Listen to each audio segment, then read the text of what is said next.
Aspies, everybody. Carol here. And today I would like to share with you an insight that I had that really helped me a lot. J.K. Rowling is an author that I really love and respect, and I'm sure many of you do also. And her characters are so valid in everyday life. You can look at their personalities and help yourself to understand the psychology of many of the different types of people, from good on the spectrum to strange to bubbly to evil, you know, all the spectrum, and awesome people that you want to hang out with. Anyway, I feel like the characters in the book help me understand the world better. And have you ever felt like, you know, like everybody tells you you have some disorder or something, like, say, if you're Aspergers or autistic or empath or anything like that, ADHD, whatever, you know, it's like, oh, you have a disorder. Well, like, just as an example, ADHD. Okay, the H, the hyperactive, that's like normal. Like, your metabolism is high when you're young. It's supposed to be, you know, like, that's just natural. And so if you have a high metabolism, you're all jittery in class because they're forcing you to sit still. I mean, wouldn't you think that was kind of normal, that you would like wiggle your body or wiggle your legs in order to feel calmer, because you have all this excess energy that your mitochondria are pushing into your body, and you know, your body has this extra energy and it wants to use it. That's like a good thing, you know. So those kids should be like running marathons, you know, not labeling them as ADHD and giving them drugs. Okay, so off my soapbox. So here's the insight I had. Have you ever felt, you know, unfixable, unworthy, unloved, you don't fit in, you know, why are you here, what's the purpose of life, you know, it's never going to be good, and every day is terrible, and everybody bullies you constantly? Guess who is like that? Someone that you love and know, that we all love and know, Harry Potter. Harry Potter was like that. He was brought up, like many of us, by people that weren't his kind, that weren't his tribe.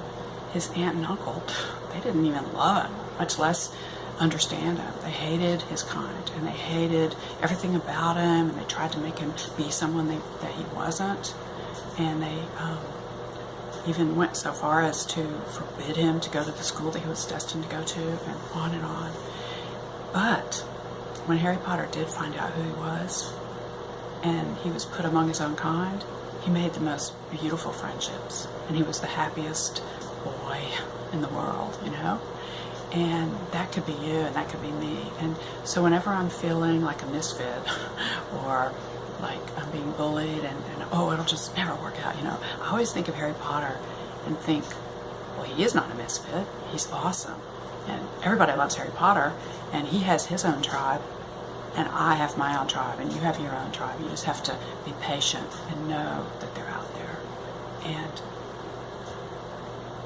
just telling you that this helped me a lot. And whenever I'm feeling, like I said, as a misfit, just remember Harry Potter. Another great figure that you can think of, if you haven't read the Harry Potter series and you're not interested in that sort of thing, that's fine.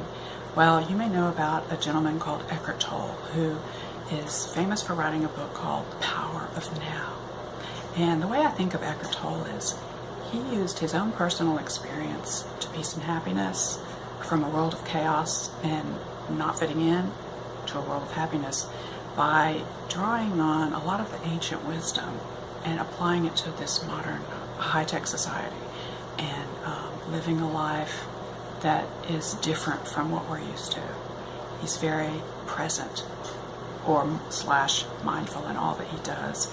And I'll tell you a story that he told on the internet recently that I thought reminded me of the Harry Potter analogy, where he was renting a room from a house he was in. He was renting a room out, and you know, he found a match, and the lady gave rent, and she stayed in the house.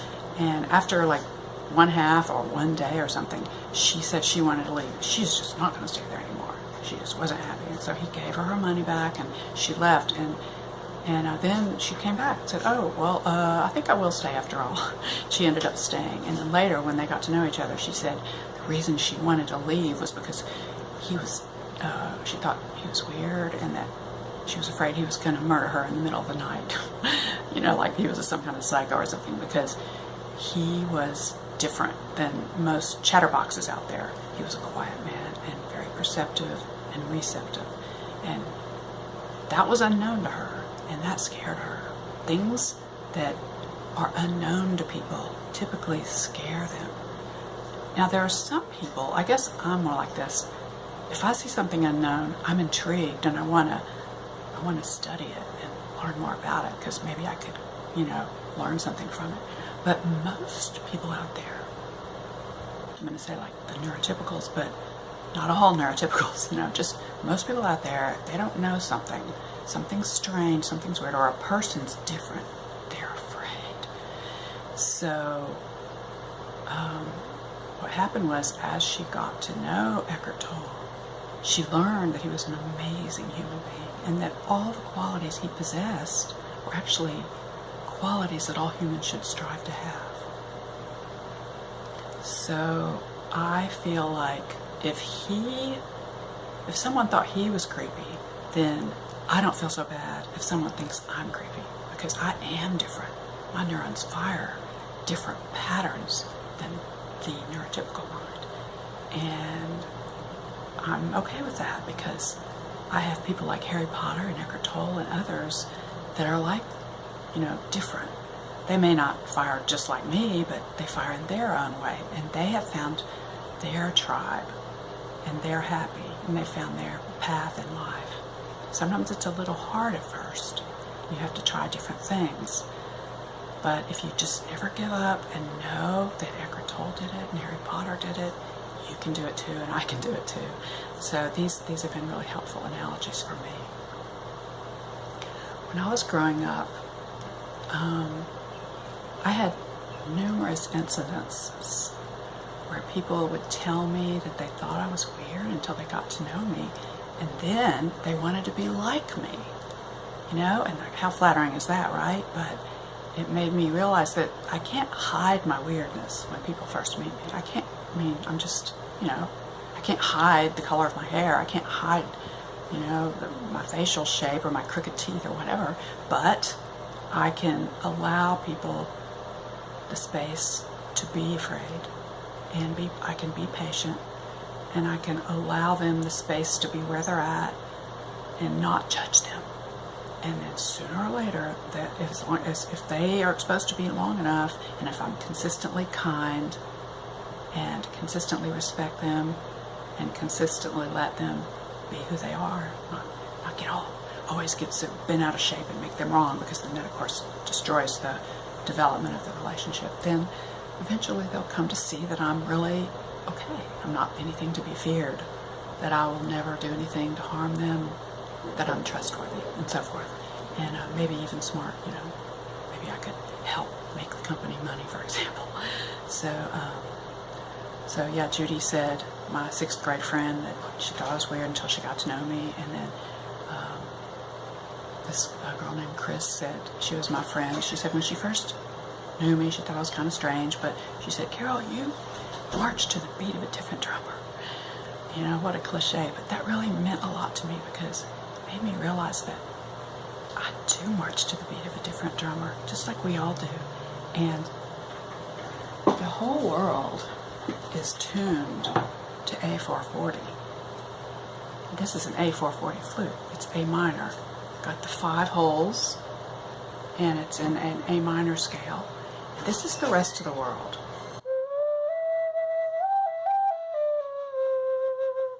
And it's A440.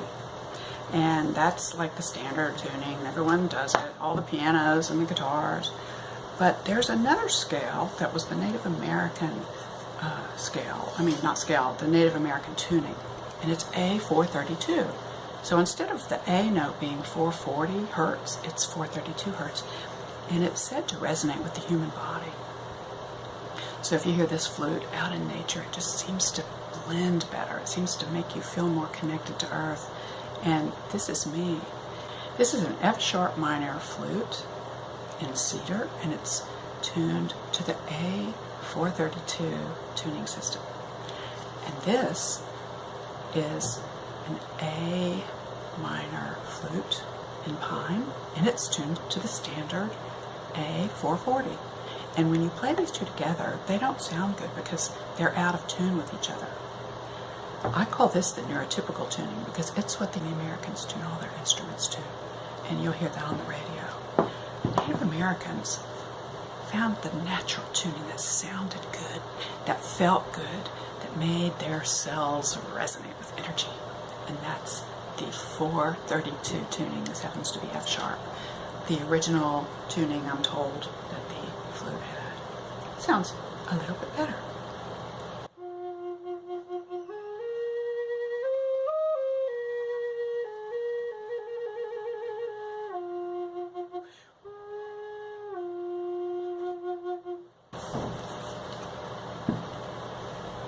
So I can't play the guitar anymore because I have a broken wrist, so I'm going to the flute. So maybe I'll get better and one day I'll be able to perform with my friends. Peace everybody. I hope you have a beautiful day. Thank you for letting me share my thoughts.